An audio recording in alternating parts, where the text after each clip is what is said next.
விபத்தில் சிக்கிய பேருந்து ஓட்டுநருக்கு 18 சமன்களும் பேருந்துக்கு 21 சமன்களும் பதிவு செய்யப்பட்டுள்ளன என்று புக்கிட் அமான் போக்குவரத்து புலனாய்வு அமலாக்கத்துறை இயக்குனர் டத்தோஸ்ரீ முகமது யூஸ்ரி அசான் பாஸ்ரி தெரிவித்தார்.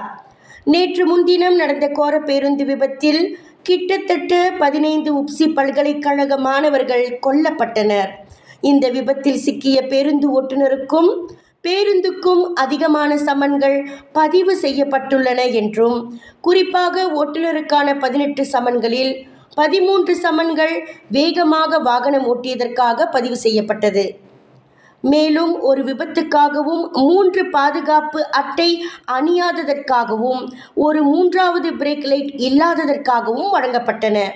இந்த 18 சமன்களும் இன்னும் தீர்க்கப்படவில்லை என்றும், அதே வேளையில் சம்பந்தப்பட்ட பேருந்தில் போக்குவரத்து குற்றங்களுக்காக 21 சமன்கள் வழங்கப்பட்டதற்கான பதிவும் இருப்பதாக விசாரணையில் கண்டறியப்பட்டது.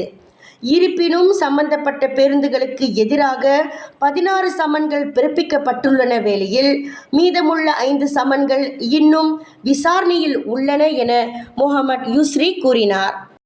எதிர்வரும் ஜூன் 15ஆம் தேதி தந்தையர் தினத்தை கொண்டாடவிருக்கும் பாசமான பிள்ளைகளே, உங்கள் அன்பான தந்தைக்கு அன்பான பரிசு கொடுக்க வேண்டுமா? வாருங்கள் ராம்ராஜ் காட்டன் விற்பனை மையத்திற்கு. தந்தையர் தினத்தை முன்னிட்டு ஜூன் 10 தொடங்கி 15ஆம் தேதி வரையில் தரமான முதன்மையான காட்டனில் நெய்யப்பட்ட அப்பாக்களுக்கான வேட்டி, ஜிப்பா மற்றும் சட்டை ஆகியவை சிறப்பு தள்ளுபடியில் விற்கப்படுகிறது.